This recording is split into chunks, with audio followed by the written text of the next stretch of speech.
Kembali ke Turki yang menolak Swedia dan Finlandia menjadi anggota NATO, Turki dengan berani menentang keputusan Swedia dan Finlandia dengan tidak menandatangani surat persetujuan.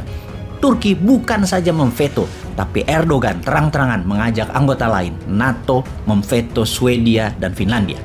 Turki mengatakan Swedia dan Finlandia mendukung pemberontakan Kurdi di perbatasan Turki. Namun pengamat intelijen pertahanan lebih melihat hutang budi Erdogan ke Putin. Kita harus memahami langkah Turki dari kacamata bernegaranya Erdogan.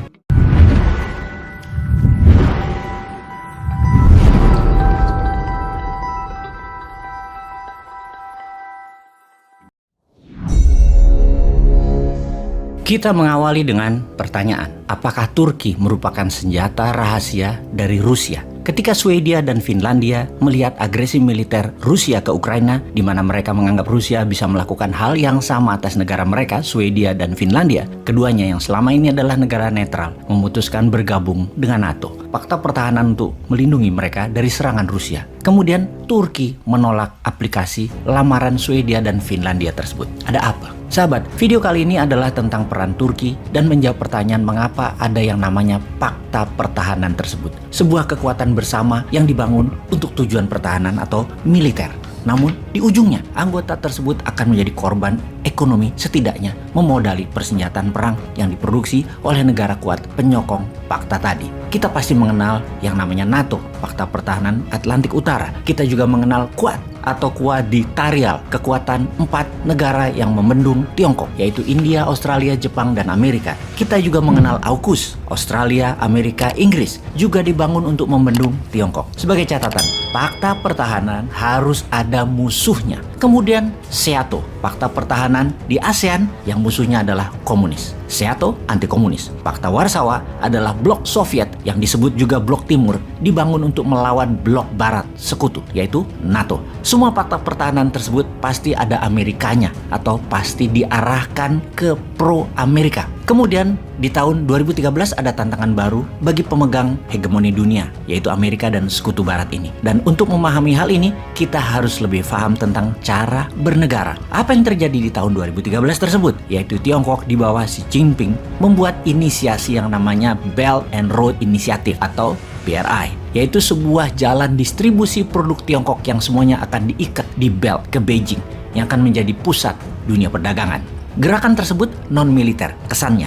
Namun, bagi pengamat pertahanan atau pejabat negara yang paham kedaulatan negaranya, ancaman militer adalah salah satu dari ancaman pertahanan. Sementara ancaman pertahanan bukan hanya militer, ancaman ekonomi juga merupakan ancaman yang berbahaya pada kedaulatan bernegara. Sebagai ilustrasi, kita masuk ke dunia bisnis dulu untuk memahami ancaman ekonomi melalui economic warfare. Katakan kita ambil contoh tentang Coca-Cola atau produk dalam negeri aja deh, teh botol. Ini hanya ilustrasi ya. Sahabat ingat ya, ini hanya simulasi agar memudahkan pemahaman pelajaran bernegara. Teh botol menjual di eceran, harga kita ilustrasikan adalah Rp1.000 per botol. Di mana para reseller, toko, belinya sekitar Rp800 per botol. Lalu masuklah kompetitor, katakanlah namanya teh 10 tang yang menjual harga pasaran sekitar Rp900 dan harga toko belinya Rp700. Karena rasa sama, harga murah, pembeli belok ke teh 10 tang. Apa yang dilakukan teh botol kemudian? Dia turunkan harga teh botol di reseller ke Rp600 dan reseller akhirnya beli lagi teh botol dan teh botol dijual Rp800 di retail umum. Teh 10 tang nggak bisa jual di harga Rp600 ke reseller dan menurunkan harga Rp700 ke publik. Bangkrut pastinya. Dengan harga Rp900 pun teh 10 tang nggak ada yang beli. Bangkrut juga. Itulah strategi dagang mematikan kompetitor ala teh botol. Ini ilustrasi ya, ilustrasi. Kembali ke obor Tiongkok. Ini misalnya ya, sekali lagi. Misalnya lo ya, katakan harga pupuk di Indonesia, pupuk buatan dalam negeri Indonesia adalah Rp50.000 per kilo. Tiongkok bisa lo kirim pupuk harganya cuma Rp30.000 per kilonya. Sehingga pejabat yang mental dagang bisa mengimpor dengan alasan lebih murah harga pupuk Tiongkok tersebut. Efeknya pabrik pupuk di Indonesia tidak ada yang beli dan bangkrut. Walau lebih murah, namun kalau kacamata pejabat yang paham bernegara, maka lebih baik ditingkatkan produksinya, impor pupuk tetap dilarang. Atau boleh impor tapi kenakan pajak tinggi agar harga lokal tetap lebih murah. Jika pabrik garmen tutup, pabrik pupuk tutup, petani bawang tidak mau menanam bawang karena merugi. Itu strategi negara pejabatnya yang salah. Karena alasan murah, impor tadi ternyata mematikan produsen sebuah negara. Itulah mengapa kalau faham bernegara, melihat strategi obor Tiongkok, bermitra dengan Tiongkok adalah nation threat, ancaman negara secara ekonomi. Tapi kalau atas nama membangun, atas nama nggak punya uang negaranya, hanya Tiongkok yang bisa kasih bantuan uang, hanya Tiongkok yang punya tenaga SDM, hanya Tiongkok yang punya teknologi, dan yang berbicara adalah pejabat yang sangat meyakinkan cara bicaranya, banyak. Jangankan pejabat puncak, rakyat pun jadi terpesona, lupa akan nation threat, kehati-hatian nasional, dan ini harus terus diingatkan. Sekali lagi, kita hanya ingatkan karena banyak negara sudah menjadi bermasalah dengan strategi obor ini, seperti Bangladesh, Pakistan, Kenya, Zimbabwe, Uganda. Salah satunya itu adalah negara-negara contohnya. Dan ada lagi laporan tertulis dari Carmen Reinhardt dari University of Harvard di tahun 2020.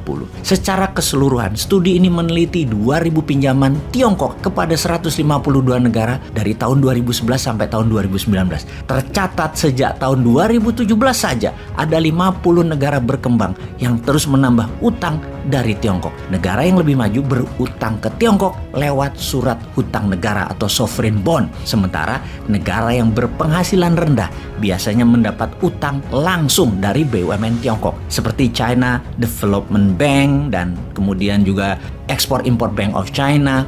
Jadi apapun itu, kita harus waspada pada serangan kedaulatan negara. Kembali ke Turki yang menolak Swedia dan Finlandia menjadi anggota NATO, menarik dibahas sehingga menjadi pelajaran kita akan apa itu fakta ekonomi dan apa itu fakta pertahanan. Kita semua terinformasi akan ancaman Rusia kepada banyak negara untuk stay netral. Jangan ikut-ikutan bantu Ukraina atau jadi anggota NATO, menambah kekuatan sekutu untuk menjadikan Amerika polisi dunia. Namun Swedia dan Finlandia terus digosok Amerika yang akhirnya pivot, pindah ke NATO. Lalu Turki dengan berani menentang keputusan Swedia dan Finlandia dengan tidak menandatangani surat persetujuan. Turki adalah salah satu anggota NATO di mana ada peraturan bahwa sebuah resolusi baru keluar ketika semua menyetujui, 100% anggota menyetujui. Dari 30 negara member NATO saat ini, semuanya punya hak veto.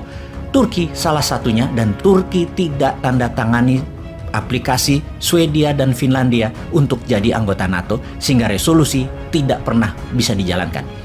Turki bukan saja memveto, tapi Erdogan terang-terangan mengajak anggota lain NATO memveto Swedia dan Finlandia. Turki mengatakan Swedia dan Finlandia mendukung pemberontakan Kurdi di perbatasan Turki.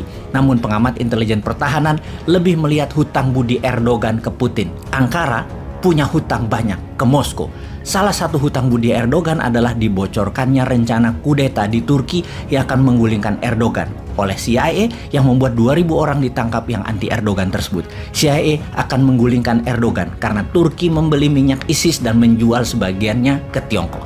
Rumit memang bernegara itu. Kita harus memahami langkah Turki dari kacamata bernegaranya Erdogan.